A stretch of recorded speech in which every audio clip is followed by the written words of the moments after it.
This video is a quick recap of how to differentiate between both healthy and inflamed gingiva.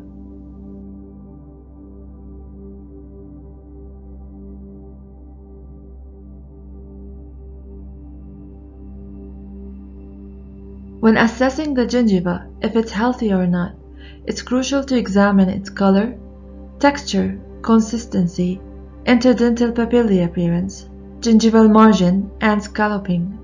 Additionally, it is essential to observe for spontaneous bleeding, minimal bleeding during probing, or the absence of bleeding altogether.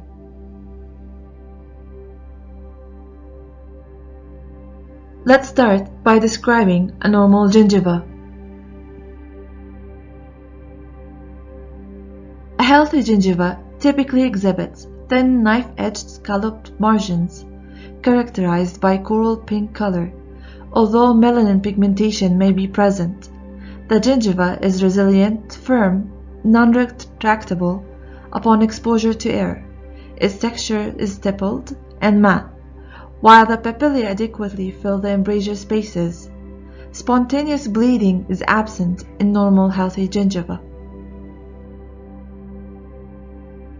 For example, in this photo, the gingiva displays a coral pink coloration. Clinically, it appears resilient and firm. The surface texture appears stippled and matte, while the gingival margin is scalloped with knife-edged margins. As you can see, the papillae effectively fill the embrasures. Another example, in this photo, the gingiva exhibits a normal appearance, although with melanin pigmentation present. The gingiva maintains its usual resilience and firmness. The surface texture remains stippled and matte, and the gingival margin retains its characteristic scalpel pattern with knife-edged margins.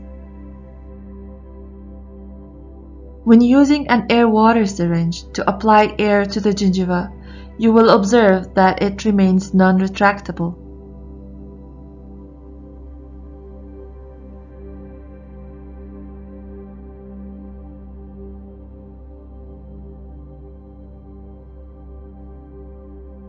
Inflamed gingiva typically displays rolled margins, while the scalloping that you saw in healthy gingiva often replaced by a flattened, reversed, or exaggerated appearance.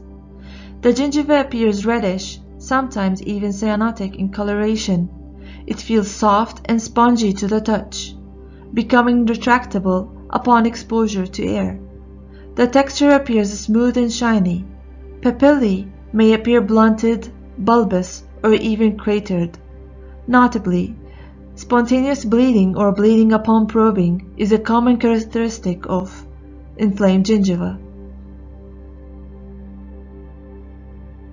For example, in this photo, the arrow is showing that the gums exhibit signs of inflammation, appearing red in color. They feel soft and spongy to the touch. The surface of the gums appears smooth and shiny.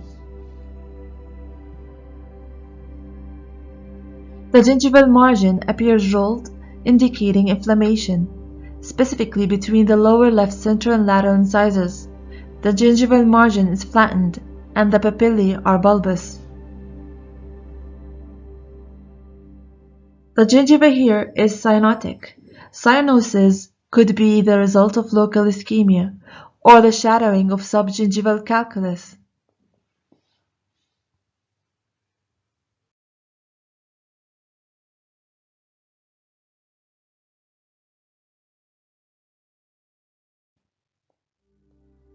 Here is a photo where gingival enlargement is present.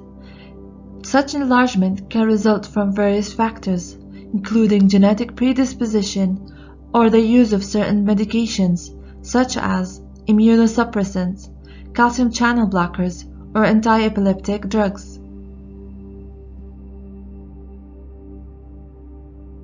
In this photo, the root of the lower left central incisor is visible, indicating gingival recession where the gingival margin has migrated apically. Recession can involve single tooth or or it can involve all the teeth, as you can see in this picture.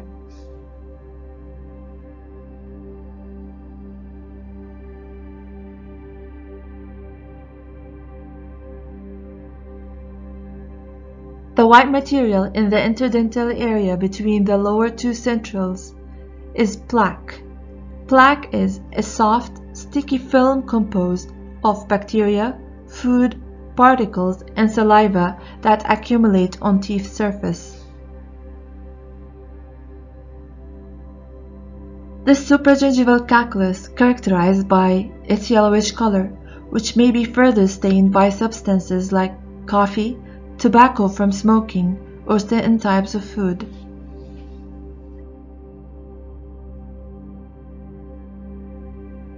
Here you can observe a greenish-brownish material adhere to the tooth surface, which is called subgingival calculus. It is now visible supragingivally due to the initiation of cleaning, which has not been entirely removed, leaving residual subgingival calculus exposed supragingivally.